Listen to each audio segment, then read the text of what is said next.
Diusir ibu kandung karena dianggap beban keluarga. Tapi setahun kemudian. Assalamualaikum warahmatullahi wabarakatuh. Selamat datang di Akar Kehidupan. Yang sudah like, komen, dan subscribe saya doakan rezekinya lancar, hutangnya lunas, dan selalu diberi kesehatan. Sebelum kita lanjutkan kisahnya, absen dulu kalian nonton dari kota mana? Tulis di kolom komentar. Bismillah, mari kita mulai kisahnya sekarang. Pagi masih muda ketika dapur mungil di rumah Ratna mulai ramai oleh aroma tak sedap dari minyak bekas dan asap tipis yang mengepul dari tempe yang hampir gosong di atas kompor. Lantai keramik yang dingin menyentuh lutut Ratna yang berjongkok dekat pintu belakang, berusaha mengorek sisa nasi dari dasar rantang yang belum sempat dicuci sejak semalam. Jemarinya bergetar, bukan karena perut kosong, tapi karena bentakan ibunya yang terus menggema seperti guntur tanpa hujan. Lulus SMA cuma bisa ongkang-ongkang kaki. Makan tidur aja kerjaanmu, Ratna. Kamu itu cuma nambah beban di rumah ini. Suara Bu Rini melengking, menyayat udara dapur sambil mengaduk tempe dengan gerakan kasar. Wajahnya penuh letih, rambut dikuncir asal-asalan. Matanya menatap Ratna dengan kemarahan yang seperti sudah lama tertahan, seolah semua kegagalan hidupnya bertumpuk di pundak anak perempuannya itu. Pelan-pelan, Ratna mengangkat wajah. Matanya bengkak. Kulit pipinya basah oleh air mata yang tak sempat diusap.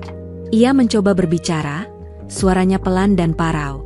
Bu, kemarin Ratna bantuin di warung. Nggak tidur-tiduran terus kok.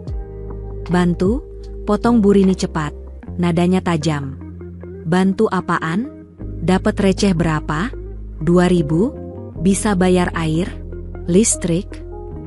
Bentakannya diakhiri dengan suara spatula yang dilempar ke bak cuci, memantul dengan bunyi logam yang menghentak.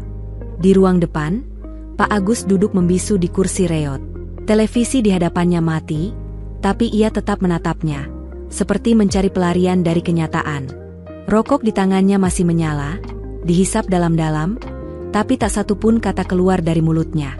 Ia diam saja, seperti benda mati, tak pernah ikut campur bahkan saat anak perempuannya dimarahi tanpa ampun. Sementara itu, Aldo, adik Ratna yang baru kuliah semester 2 di Universitas Negeri, lalu lalang di ruang tengah. Ia sibuk membenahi rambutnya sambil mengecek ponsel, lalu berseru dengan nada santai, Bu, uang jajan Aldo udah ditransfer belum? Hari ini ada diskusi kelompok. Sekalian makan bareng teman-teman. Iya, tunggu bentar. Sahut Bu Rini, suaranya mendadak berubah lembut, seperti dua orang yang berbeda. Ratna menoleh cepat. Ada yang mencubit dadanya pelan-pelan. Bukan karena iri, tapi seperti luka lama yang semakin lebar, tak pernah sembuh benar. Ia ingin bicara, ingin cerita kalau ia juga punya cita-cita. Ingin kuliah seperti Aldo, tapi niat itu tenggelam sebelum sempat menjadi suara. Ia hanya menghela napas, kembali menyendok sisa nasi dengan tangan gemetar. Di luar, kokok ayam bersahutan, sinar pagi mulai menyusup masuk. Tapi di dalam rumah, udara serasa terkurung, dingin, nyaris tak menyisakan ruang untuk harapan. Lalu Bu Rini melangkah mendekat, berdiri di depan Ratna yang masih berjongkok di lantai, tangan kotor memegang nasi. Kalau kamu nggak bisa bantu kehidupan keluarga ini, lebih baik keluar aja dari rumah. Hidup udah cukup susah tanpa harus nambah beban. Kata-katanya tak bernada amarah lagi, justru terdengar tenang, dan justru karena itulah lebih menyakitkan. Seperti kalimat hukuman yang sudah lama dipikirkan dan kini resmi diumumkan. Ratna menatap ibunya, bibirnya bergerak tapi tak ada suara keluar. Lalu terdengar langkah Aldo, disusul suara motor menyala dan perlahan menjauh dari halaman. Ratna masih terpaku di tempatnya. Napasnya memburu, dada sesak. Ia mengepal tangan, berusaha menahan luapan emosi yang mulai menekan dari dalam. Tapi sebelum ia bisa mengatakan apapun, Bu Rini menarik kursi dan duduk di meja makan, membuang pandang ke arah lain, seolah Ratna tak lagi ada di ruangan itu. Saat itulah Ratna mengerti, rumah ini tak lagi menyisakan ruang untuknya. Tapi yang belum ia tahu adalah, kemana langkahnya harus dituju. Angin malam menyelinap pelan ke dalam ruang kecil tempat Ratna berteduh, hanya dipisahkan oleh dinding tipis dari papan dan sehelai tirai kusam yang berfungsi sebagai pintu. Waktu sudah melampaui tengah malam, dan bunyi jangkrik bersahutan dengan deru lemah kipas angin tua yang berdiri miring di pojok ruangan. Di atas tikar usang yang menutupi lantai semen, Ratna duduk bersila dengan lampu belajar redup menyala di sebelahnya. Lampu bekas milik Aldo yang sudah tak digunakan lagi. Di hadapannya berdiri sebuah mesin jahit tua, warnanya keperakan tapi sudah memudar, warisan dari almarhumah nenek yang dulu dikenal sebagai penjahit langganan warga sekitar. Dengan tangan terampil, Ratna menjahit sebuah rok milik Bu Titin, warga di gang lain yang memesan beberapa hari lalu. Jarum mesin bergerak cepat, benang merah membentuk garis-garis rapi mengikuti pola yang sudah ditandai. Setiap kali satu bagian selesai, senyum tipis muncul di wajahnya, bukan karena jahitannya sempurna, melainkan karena tiap tusukan jarum itu adalah bentuk kecil dari perjuangannya dalam diam. Tak seorang pun boleh tahu tentang ini. Kegiatan menjahitnya adalah rahasia, dan upah kecil yang ia peroleh disisihkan pelan-pelan ke dalam celengan plastik berbentuk ayam, tersembunyi di bawah kasur tipis. 1.000, 2.000, kadang 5.000. Semua itu ia kumpulkan diam-diam, dengan harapan bisa membebaskan dirinya dari rumah yang tak pernah menganggapnya penting. Namun malam itu berbeda dari biasanya. Tiba-tiba tirai bilik tersibak dengan kasar. Lampu utama rumah menyala terang, dan langkah tergesa terdengar mendekat. Ratna tersentak, tangannya berhenti, mesin jahit pun terdiam. Di ambang pintu, Ibu Rini berdiri dengan wajah gelap, matanya melotot, dan napasnya memburu. "Kamu ngapain, ha? Nyalain lampu tengah malam gini, mau bikin tagihan melonjak?" bentaknya dengan suara tinggi. Ratna bangkit cepat, wajahnya cemas, kain jahitan buru-buru ditutupi dengan kedua tangan. "Maaf Bu, Ratna cuma ngerjain pesanan. Nggak lama kok, cuma sebentar." "Sebentar," katanya. "Sok-sokan jadi penjahit sekarang? Mau bikin malu keluarga?" Bu Rini langsung melangkah ke depan, merampas kain setengah jadi itu dan merobeknya tanpa ampun. Suara robekannya terdengar jelas, menghantam telinga Ratna seperti cambukan tak kasat mata. "Orang-orang bisa mikir kita udah terlalu miskin sampai anak cewek harus kerja jahit tengah malam. Malu?" katanya lantang. Ratna mencoba mengambil kembali potongan kain itu. "Bu, Ratna cuma pengen bantu. Ratna nggak mau jadi beban terus." Namun sang ibu malah mendorongnya mundur. Tak sampai menjatuhkan, tapi cukup untuk membuat tubuh Ratna goyah. "Kamu tuh nggak pernah ngerti. Jangan nambah masalah dengan tingkah anehmu itu." Ratna menunduk. Matanya mulai berkaca-kaca. Tangan mengepal, bibir gemetar. Ada begitu banyak yang ingin ia jelaskan. Tentang simpanannya, tentang keinginannya membeli mesin jahit sendiri, bahkan tentang harapan kecilnya membuka kios di pojok pasar suatu hari nanti. Tapi yang keluar dari mulutnya hanya lirih, pelan, "Maaf, Bu." Keheningan menelan ruang kecil itu.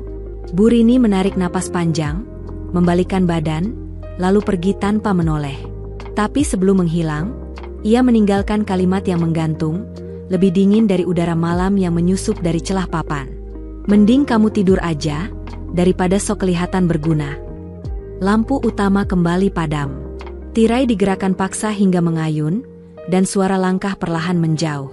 Ratna terduduk kembali, memeluk sobekan kain dengan hati yang remuk.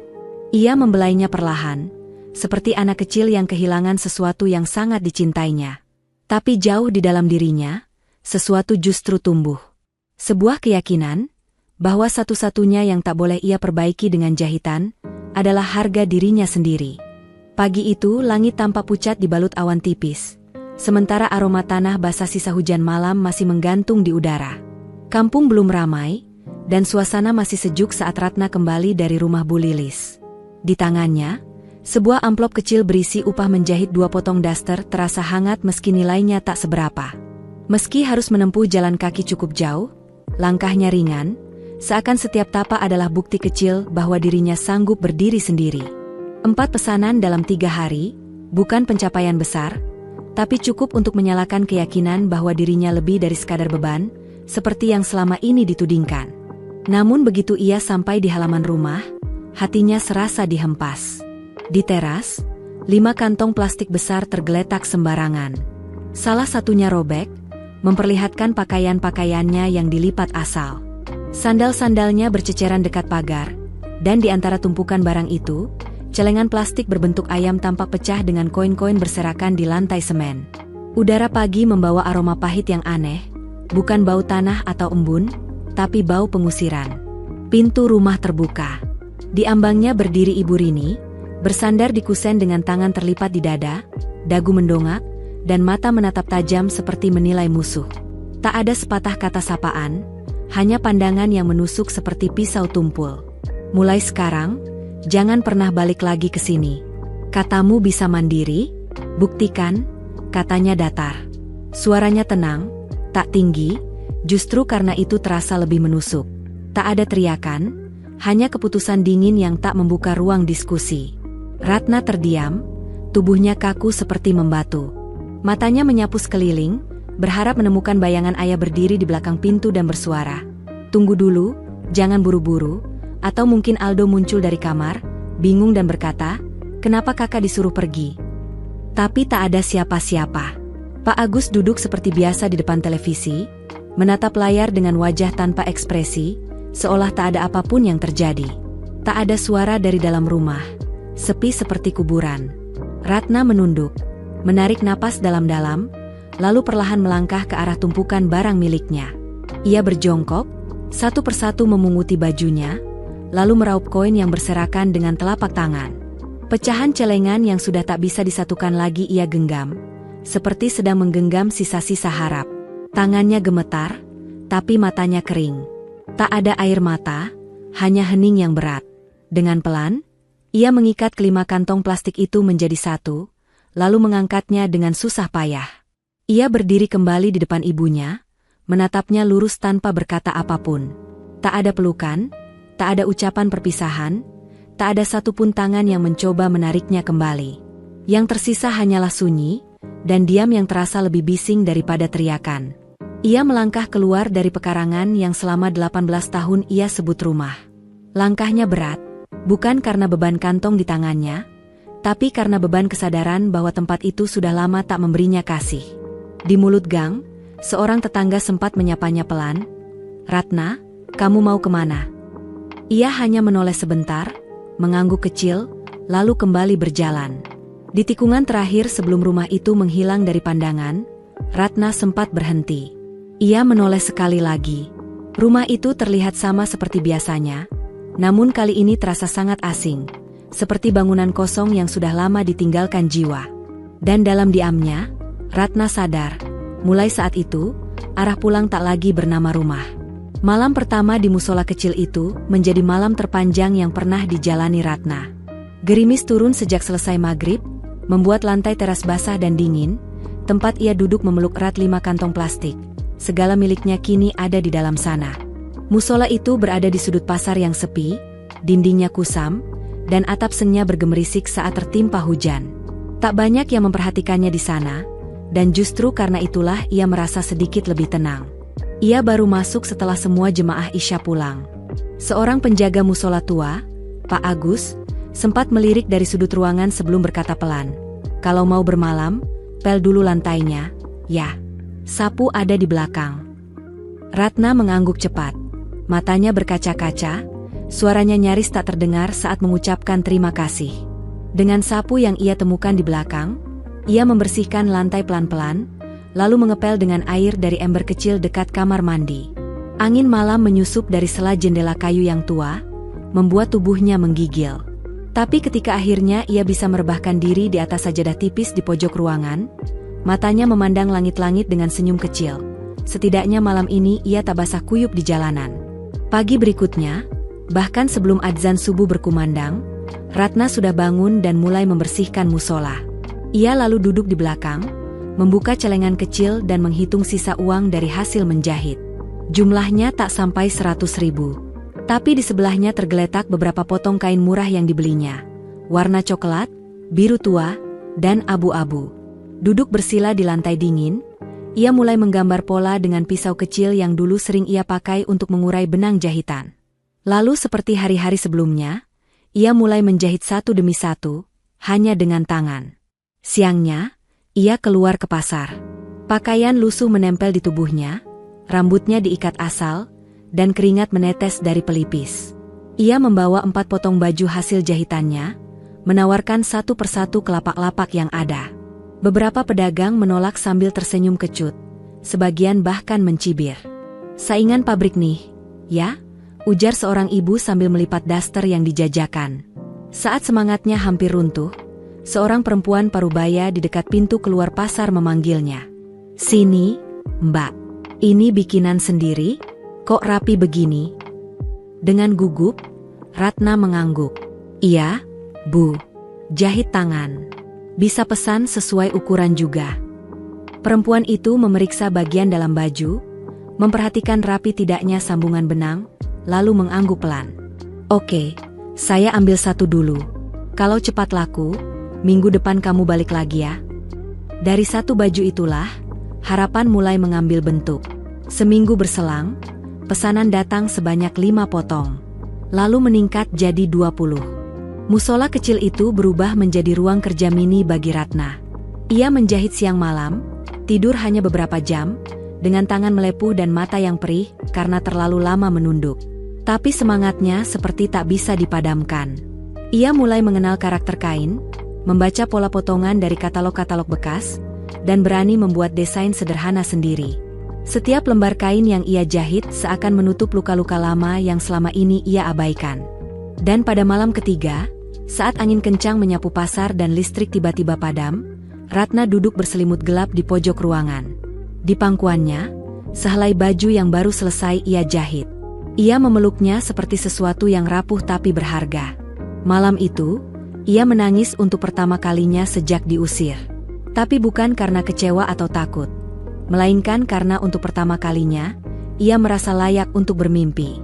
Namun Ratna belum tahu, pagi yang menantinya akan membawa seseorang dari jauh, yang akan membuka pintu menuju kehidupan yang belum pernah ia bayangkan. Matahari menggantung lesu di langit pasar, sinarnya redup di balik tumpukan awan kelabu yang menggantung berat.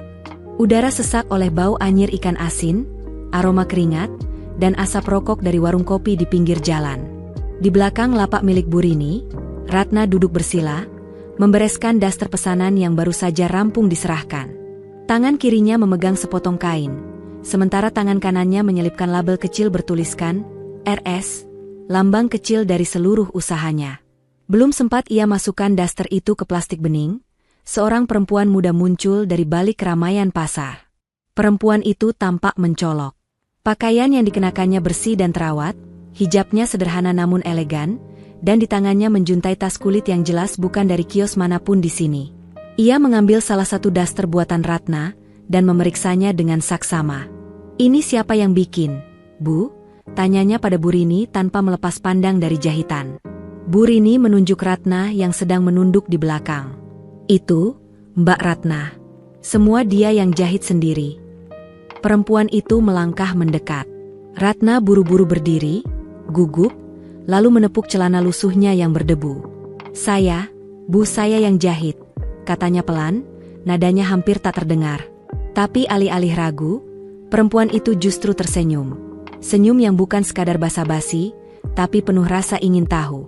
Nama saya Dina, katanya ringan. Saya punya butik kecil di Karawang. Sekarang lagi butuh penjahit freelance buat bantu produksi. Bisa jahit gamis atau dress? Ratna menelan ludah, jantungnya berdegup tak beraturan. Insya Allah bisa, Bu. Kalau ada contohnya, saya coba dulu. Dina mengeluarkan ponsel, menunjukkan beberapa rancangan gamis yang sederhana namun elegan. Saya kasih satu desain dulu, kalau hasilnya cocok, saya lanjut kasih 10. Gimana? Ratna merasakan dadanya sesak oleh kegembiraan yang ditahan. Tapi ia hanya mengangguk dan mengukir senyum kecil. Siap, Bu. Terima kasih banyak. 7 hari kemudian, satu desain berubah menjadi 10. 10 berlanjut menjadi 20. Lalu datang pesanan gamis pesta, pakaian kerja, hingga seragam tim wedding organizer. Ratna menjahit dari pagi buta sampai larut malam, seringkali tertidur di atas tumpukan kain yang belum selesai ia kerjakan. Lingkaran hitam menghiasi matanya, tapi semangatnya tak pernah padam. Musola yang dulu jadi tempat bernaung kini disulapnya menjadi ruang kerja. Pak Agus, penjaga musola, mengizinkan ia menggunakan gudang belakang, ruang yang kemudian ia bersihkan dan tata dengan penuh perhatian. Mesin jahit warisan neneknya, yang sebelumnya rusak, diperbaikinya dan kembali digunakan untuk mengerjakan setiap pesanan. Semuanya ia lakukan dengan keyakinan bulat yang ia bisikan dalam hati setiap malam. Dirinya bukan beban bagi siapapun, ia adalah kekuatan bagi dirinya sendiri. Suatu malam, ketika ia tengah menyetrika gamis putih berhias renda lembut, teleponnya berdering. Dina menelepon. "Ratna, minggu depan ada pameran UMKM di kota. Saya mau kamu ikut. Tapi kali ini, kamu yang tampil bawa desainmu sendiri, ya?" Ratna terdiam di tempat. Matanya memanas, seolah air mata siap jatuh kapan saja. Tangannya masih menggenggam gagang setrika yang perlahan menghangat. Tapi sebelum satu tetes pun jatuh, ia menarik napas panjang dan menatap pantulan dirinya di kaca musola yang buram. Dalam keheningan itu, ia sadar, pintu masa depan akhirnya mulai terbuka. Namun satu pertanyaan mengendap dalam hatinya. Akankah keluarganya tahu bahwa anak yang dulu mereka buang kini sedang bersiap melangkah menuju keberhasilan yang selama ini hanya bisa ia impikan? Langit sore berwarna jingga redup menyinari kaca butik yang sedikit berembun. Di dalam ruangan yang penuh semangat, tumpukan kain seragam biru muda mendominasi salah satu sudut. Di tengah hiruk pikuk itu, Ratna duduk dikelilingi beberapa ibu-ibu yang masih kikuk memegang benang dan jarum. Meski wajahnya lelah, senyumnya lembut dan tulus. Hari itu adalah peluncuran pertama program sosial bertajuk Jahit Seragam untuk Ibu Tunggal. Dan entah mengapa, justru Ratna yang ditunjuk sebagai koordinator kegiatan ini. Dina, sang pemilik butik, berdiri di dekat pintu sambil mengangkat ponselnya. Ia tertawa kecil. "Ratna, coba dong cerita dikit. Kok kamu mau repot-repot urus program ini?" katanya sambil mengarahkan kamera ke wajah Ratna yang mendadak canggung. Ratna tersipu, tertawa pelan, lalu menjawab pelan, "Karena saya pernah merasa sendiri, dan cuma bisa bertahan dengan dua tangan ini." Rekaman sederhana berdurasi 1 menit itu ternyata tak sekadar dokumentasi. Setelah Dina mengunggahnya di akun media sosial butiknya, tak ada yang menyangka bahwa video itu akan viral. Dalam waktu singkat, jutaan orang menontonnya. Sebagian meneteskan air mata, sebagian memberi dukungan, dan banyak yang kagum melihat Ratna mengajarkan menjahit sambil tetap mengerjakan seragam-seragam itu seorang diri. Di akhir video, sebuah kalimat singkat menghantam emosi banyak orang. "Pernah dibuang, kini jadi tempat berpulang." Ratna tak pernah membayangkan wajah dan kisahnya akan dikenal begitu luas. Ia hanya ingin menjahit dengan tenang dan membantu sedikit semampunya. Namun kini, ponsel pinjaman di tangannya tak berhenti berdering. Pesan-pesan terus berdatangan, dari para ibu rumah tangga, relawan komunitas, hingga media lokal yang ingin mengangkat kisahnya.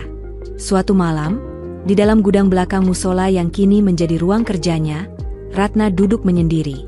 Ia menggulir layar ponselnya, membaca komentar dari orang-orang yang belum pernah ditemuinya. "Aku terharu banget, Mbak Ratna, kamu luar biasa.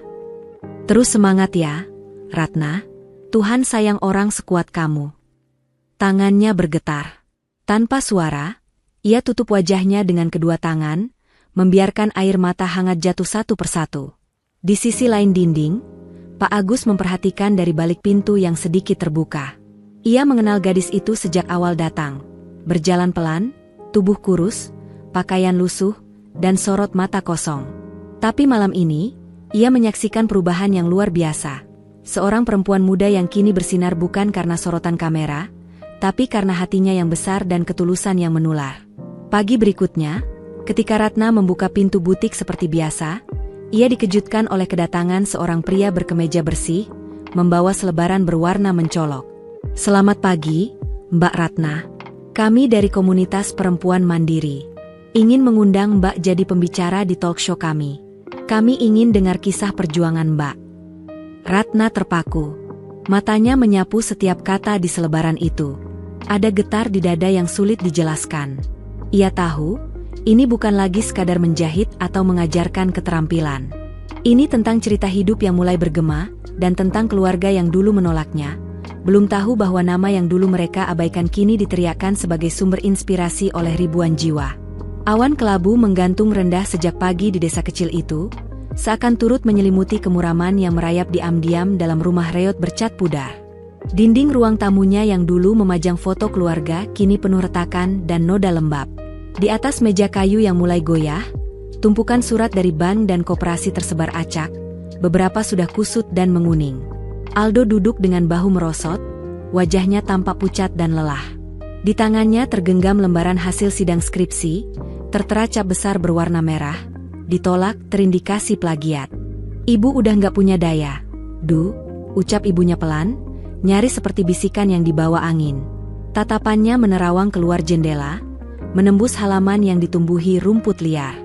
Warung kita gulung tikar. Tiap hari orang koperasi datang nagih cicilan. Rumah ini pun tinggal tunggu waktu disita. Aldo tak mengeluarkan suara. Dadanya sesak oleh rasa bersalah yang menumpuk. Ia teringat keputusannya yang gegabah, menyalin karya orang demi bisa cepat lulus, dan kini harus menelan akibat pahitnya. Di sudut ruangan, sang ayah duduk kaku di kursi tua yang nyaris patah, menggenggam rokok yang nyalanya redup. Dahulu, ia sosok disegani di kampung. Kini, hanya tersisa sosok tua yang terkurung diam dan bayang-bayang kegagalan. Ruang tengah begitu hening, hingga suara televisi dari dapur terdengar nyaring. Ibunya yang tadi diam, melangkah perlahan ke dapur, seolah mencari pelarian dalam menonton acara apapun yang tersisa. Jari-jarinya menekan tombol remote, lalu layar televisi menyala menampilkan siaran ulang program inspiratif. Dan seketika waktu seperti berhenti. Wajah Ratna muncul di layar, berhijab sederhana, wajahnya bersih, senyum tenangnya memancarkan keyakinan. Suara narator mengiringi tayangan itu. Ratna Sulastri, dulu dianggap tak berguna oleh keluarga, kini menjadi motor gerakan sosial yang membantu ribuan ibu di pelosok negeri. Sendok di tangan ibunya terlepas, membentur lantai dengan suara nyaring. Matanya menatap layar tanpa berkedip, langkahnya maju perlahan, seolah ingin memastikan bahwa yang dilihatnya bukan mimpi. Ratna, anak yang dulu ia maki dan usir, kini duduk di acara talk show, bercerita dengan nada tenang dan penuh keikhlasan tentang jalan hidupnya yang berliku. Ya Allah, bisiknya dengan suara gemetar. Tangan menutup mulut, air matanya tak terbendung. Di layar, suara Ratna terdengar jelas, menembus hatinya yang mulai rapuh. Saya pernah dipandang sebagai beban. Tapi saya percaya, kalau saya terus bertahan, saya bisa membuktikan bahwa saya layak.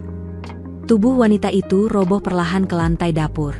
Ia terduduk, membiarkan air mata jatuh ke daster lusuh yang sudah usang. Lantai yang dingin tak mampu menandingi rasa bersalah yang tiba-tiba menyergap dari segala arah. Di hadapannya, wajah putri yang pernah ia tolak kini menyampaikan pesan damai. Bukan dendam, tapi kekuatan dari luka yang telah sembuh. Ratna, gumamnya pelan, suara itu nyaris tenggelam dalam isaknya. Namun nama itu kini menggema dalam dinding rumah yang sebentar lagi akan kosong, dan di dalam hatinya yang selama ini tertutup rapat. Ia tahu sudah terlambat untuk kembali ke masa lalu. Tapi mungkin, belum sepenuhnya terlambat untuk membuka pintu yang dulu pernah ia tutup sendiri. Cahaya matahari menyengat siang itu, memantul dari aspal jalanan dan dinding butik berwarna krem pucat yang mulai pudar. Di tengah keramaian kota, seorang perempuan tua berdiri terpaku di ambang pintu kaca butik. Kerudungnya lusuh, menutupi rambut yang diselipkan asal.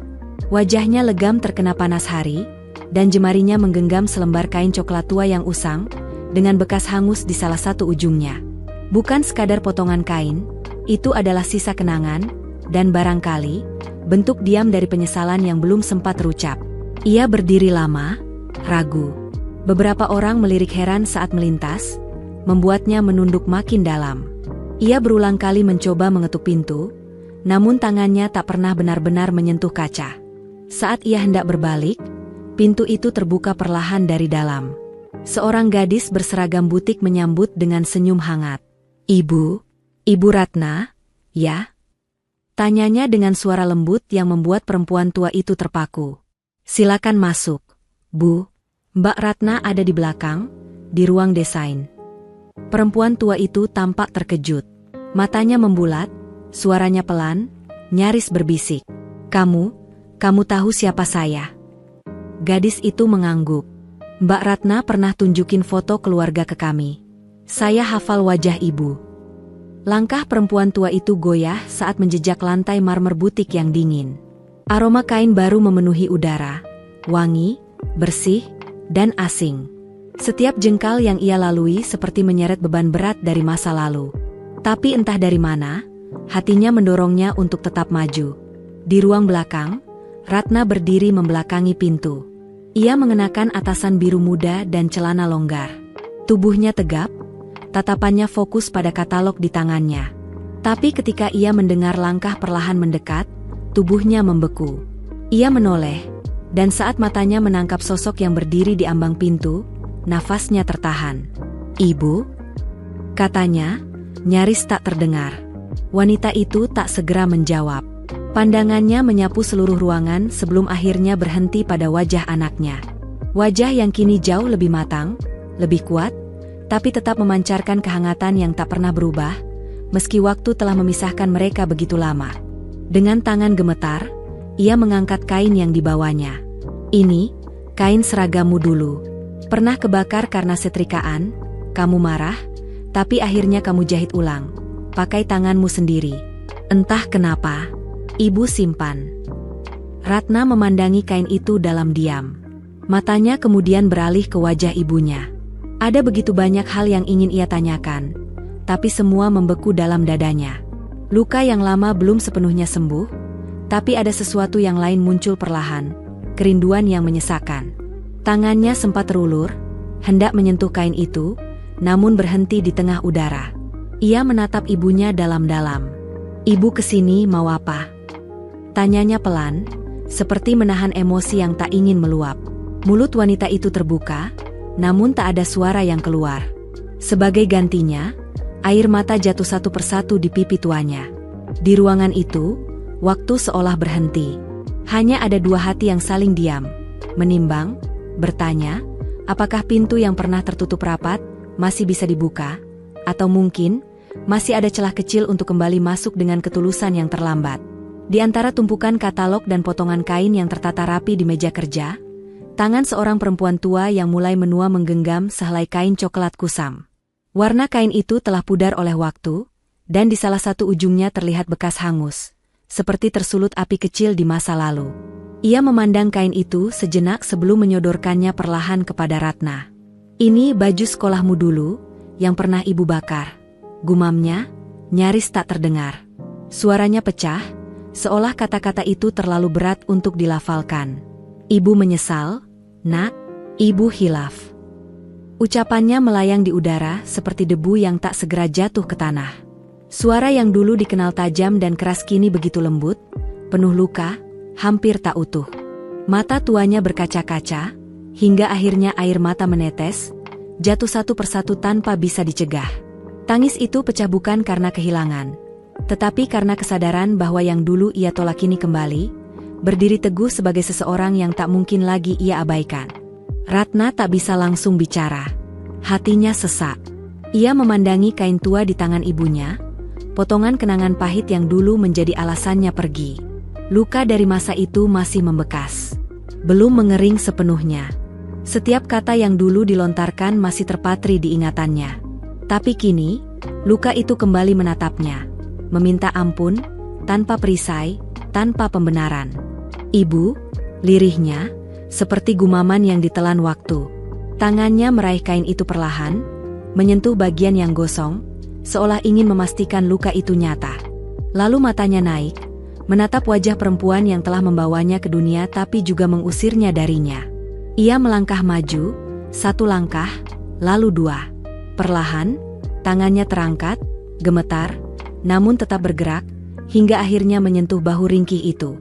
Dalam diam, ia menarik ibunya ke dalam pelukan yang lama tertahan, pelukan yang dulu tak sempat terjadi, yang tersangkut di masa lalu, kini akhirnya lepas, mencair bersama air mata yang tak terbendung. Tak ada satupun kata yang keluar dari mulut mereka. Dan memang, tak diperlukan. Sebab ada perasaan yang terlalu dalam untuk diucapkan. Pelukan itu bukan akhir dari semua luka, bukan pula tanda bahwa semua bisa kembali seperti semula. Tapi itu awal, sebuah celah kecil yang terbuka di antara tembok tinggi dendam yang bertahun-tahun berdiri kokoh. Ibu itu memeluk erat tubuh Ratna, seolah mencoba menggenggam masa depan yang pernah ia sia-siakan. Di luar, matahari masih menyala garang. Namun di dalam ruangan yang sunyi itu, hadir kehangatan yang tak bisa dijelaskan. Diam, namun penuh makna. Meski tak ada kalimat yang mampu menghapus masa lalu, pelukan itu membawa harapan, bahwa sesuatu yang baru bisa tumbuh dari reruntuhan yang lama, perlahan tapi nyata. Pagi menjelang dengan langit cerah yang menyinari kaca butik besar di pojok jalan utama kota. Di balik pintu tinggi berbingkai emas pucat, terbentang spanduk bertuliskan, pembukaan perdana, seragam asa dari jahitan kecil, lahir harapan besar. Angin pagi membuat kain spanduk itu berkibar pelan, mengiringi riuh hangat dari dalam ruangan. Aroma teh manis dan wangi kain baru menguar lembut, bercampur dengan suara ramah para staf yang tengah menyambut tamu dengan senyum tulus. Interior butik tertata apik dalam nuansa pastel, lemari kayu berjajar memajang seragam-seragam yang dijahit rapi dan penuh detail. Ratna berdiri tak jauh dari ambang pintu, mengenakan tunik putih yang sederhana namun anggun. Pandangannya menyusuri sudut ruangan, lalu berhenti pada sebuah kotak kaca transparan di ujung ruangan. Di dalamnya tergantung seragam lamanya, seragam sekolah menengah yang telah kusam warnanya, dengan jahitan yang dulu ia perbaiki sendiri ketika masih hidup pas-pasan. Seragam itu bukan lagi lambang kekurangan, melainkan saksi bahwa dari luka, seseorang bisa bertumbuh menjadi kuat. Sementara itu, di sisi lain butik, ibunya duduk di meja kemasan, tangannya lincah melipat tas belanja dan menyelipkan selebaran kecil di setiap paket. Raut wajahnya berbeda dari beberapa bulan lalu, lebih segar, lebih damai. Ada ketenangan yang baru, bukan karena rasa bangga yang meledak-ledak, tetapi karena perasaan utuh yang perlahan tumbuh dari pengakuan dan penerimaan. Sesekali, pandangannya beralih ke etalase seragam itu, matanya kembali berkabut, tapi kali ini bukan karena malu, melainkan karena syukur yang melimpah. Seorang ibu muda yang menggandeng anak kecil menghampiri meja, lalu tersenyum sambil menunjuk ke arah foto yang dipajang dekat kotak kaca. "Maaf, Bu, itu ibu ya di foto itu? Ratna anak ibu, kan? Luar biasa sekali perjalanan hidupnya." Sang ibu tertawa pelan, lalu menepuk tangan perempuan muda itu dengan lembut. "Dia bukan sekadar anak saya," ucapnya sambil melirik arah Ratna yang tengah diwawancarai oleh seorang jurnalis lokal. "Dia adalah alasan kenapa saya bisa menangis pagi ini, tapi tetap punya kekuatan untuk bangun lagi esok hari." Meski Ratna tak mendengar perkataan itu, seakan ada isyarat yang membuatnya menoleh. Pandangan mereka bertemu. Dalam tatapan itu, tak ada lagi luka yang belum disembuhkan, tak tersisa amarah yang menggumpal. Yang tersisa hanyalah dua hati, pernah terpecah, kini kembali menenun ulang kisah mereka dengan benang baru. Bukan untuk menghapus yang dulu, tapi untuk menunjukkan bahwa bahkan dari potongan kain yang dulu dianggap tak berharga, bisa lahir sesuatu yang indah dan layak dikenal.